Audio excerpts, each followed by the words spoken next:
एक इस्तेलाह है और बड़ी दिलचस्प किस्म की इस्तेलाह है और उसको कहते हैं पैरहिक विक्ट्री। क्या है जी? पैरहिक विक्ट्री। ये एक बड़ी दिलचस्प किस्म की विक्ट्री होती है, दिलचस्प किस्म का की फतह होती है, दिलचस्प किस्म की कामयाबी होती है। पैरहिक विक्ट्री ऐसी विक्ट्री को कहते हैं कि जिसमें आपका कख ना बचे लेकिन आप जीत जाए। तो ऐसी जो विक्ट्री जिसके अंदर बचे कुछ ना, आपका हर चीज तबाह हो जाए लेकिन आप कामयाब भी हो जाए, तो इसको कहते हैं पैरहिक विक्ट्री। और इसकी वजह जो है वो नेपोलियन बोनापार्ट है। नेपोलियन बोनापार्ट ने जब रशिया के ऊपर अटैक किया था तो उसके पास 6 लाख की फौज थी।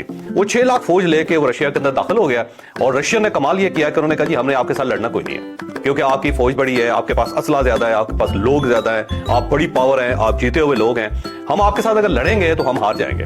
तो रशिया ने किया क्या कि उन्होंने कहा कि कोई मसला नहीं, आने दें।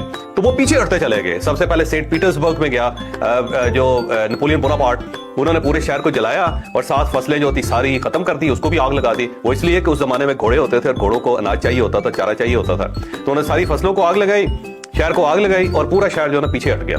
तो आहिस्ता आहिस्ता आहिस्ता आहिस्ता वो हटते चले गए, हटते चले गए, हटते चले गए। 800 किलोमीटर वहां से फासला बनता है सेंट पीटर्सबर्ग से मॉस्को का। तो मॉस्को तक जो ना वो फौज आती रही और वो जो रशियन से वो पीछे हटते चले गए। बल्कि जो जार था वो अपने जो आर्मी चीफ था, वो एक आग से काना था, उसको कहता था काने तू क्या कर रहा है यार, ऐसा ना हो कि पूरा मुल्क ले ले। तो कहता था बिल्कुल अलीजा आप फिक्र ना करें, देखिए सी मैं करता क्या हूं। तो जब ज्यादा जार ने उसके ऊपर जोर दिया तो उसने कहा देखो हमारा जो बेस्ट डिफेंस है वो है वेदर, क्योंकि ये जो वेदर है ये किसी को नहीं बख्शता। बस तुम सर्दियां स्टार्ट हो रहे थे जार साहब, फिर उसके बाद देखो इस नेपोलियन के साथ होता क्या है। बहरहाल नेपोलियन बोनापार्ट जो ना मॉस्को पहुंच गया। मॉस्को जो था वो भी रशियन ने जला के, हर चीज को आग लगा के, बाहर जो फसलें थी उन सबको तबाह करके मॉस्को से भी बाहर चलेगी गवर्नमेंट, बल्कि सारे लोगों को बाहर लेके। उसके बाद क्या हुआ? उसके बाद सर्दियां स्टार्ट हुई। जब सर्दियां स्टार्ट हुई तो खौफनाक किस्म की बर्फबारी हुई, इतनी खौफनाक बर्फबारी हुई कि वो पूरा लश्कर जो था ठिठर ठिठर के मरने लगा। अब उनके घोड़ों के पास खाने के लिए कुछ नहीं था और जो सोल्जर्स थे उनके पास रहने की जगह कोई नहीं थे, और साथ जो एनर्जी के सारे ज़खायर थे, सारे ज़राए थे, वो खत्म कर दिए थे रशियंस ने। तो उसके बाद क्या हुआ? उसके बाद ये हुआ कि नेपोलियन बोनापार्ट की 6 लाख फौज में से सिर्फ 10,000 फौज बची, बाकी सारे मर गए रास्ते के अंदर ही। कोई यहां मर गया, कोई वहां मर गया, किसी को वबा खा गई, किसी को बीमारी खा गई, किसी को जख्म लग गया और कोई सर्दी से ठिठर ठिठर के मर गया। और जब नेपोलियन बोनापार्ट वापस आया तो उसके मुल्क के ऊपर भी कब्जा हो चुका था, मुकम्मल तौर पर बर्बाद हो गया जिसको कहते हैं। तो ये जो विक्ट्री थी कि उसने मॉस्को फतह कर लिया, उसे रशिया फतह कर लिया, लेकिन अपना कख नहीं बचा उसका, तो इसको कहते हैं पैरहिक विक्ट्री।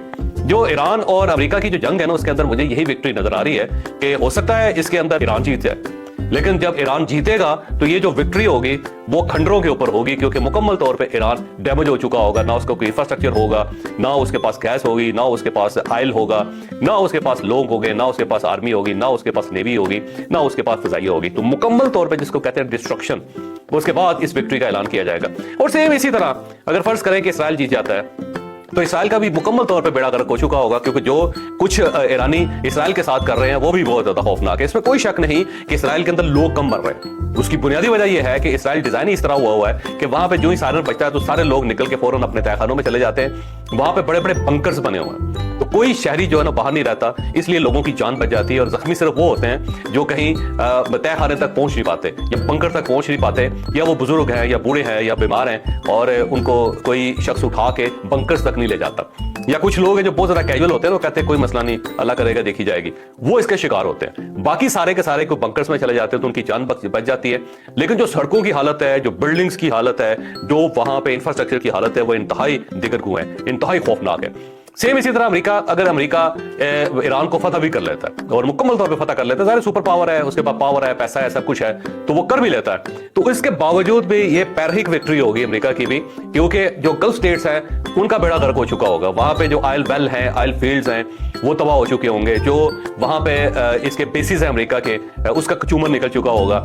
इतना ज्यादा पैसा खर्च हो चुका होगा अमेरिका का कि जब डोनाल्ड ट्रंप वापस आएगा वो कहेगा ले जी हमने जीत लिया, तो उसके बाद लोग जो जूते लेके बाहर निकल आएंगे। तो ये जो विक्ट्री है ये पैरहिक विक्ट्री हर तरफ से, ना अरबों का कुछ बचना है, ना ईरान का कुछ बचना है और ना ही इसराइल का कुछ बचना है। और अमेरिका हो सकता है तेल के ऊपर कब्जा कर ले और अगले 8-10 सालों के अंदर अपना नुकसान पूरा कर ले, लेकिन जो नुकसान उसका हो चुका होगा, जो उसकी इज्जत की नीलामी हो चुकी होगी, जहां जहां उसका बेड़ा गर्क हो सकता है वो हो चुका होगा, तो वो अमेरिका उस अवार्ड को या उस ट्रॉफी को या उस जीत को कहां रखेगा? तो ये पैरहिक विक्ट्री है पूरी तरह, जो मुझे लगता है कि ये तबाह कर देगी सारे स्टेक होल्डर्स को, और उसके साथ साथ वो लोग भी जो तमाशा देख रहे हैं, क्योंकि ये वो खेल है जिसके अंदर तमाशाई भी बुरी तरह मार खाएंगे। क्योंकि जो पेट्रोल की लाइनें लग रही हैं, जो गैस की सूरत हाल है यूरोप के अंदर और बाकी मुल्कों के अंदर, जो मार्केट क्रैश कर रही है सारी की सारी, तो कोई भी ऐसा मुझे नहीं लगता कि कोई मुल्क बचेगा जिसके पास ये पैरहिक विक्ट्री का असर नहीं जाएगा। तो ये बड़ा ही खौफनाक किस्म का अलमिया है जिसके अंदर दुनिया घुसी हुई है।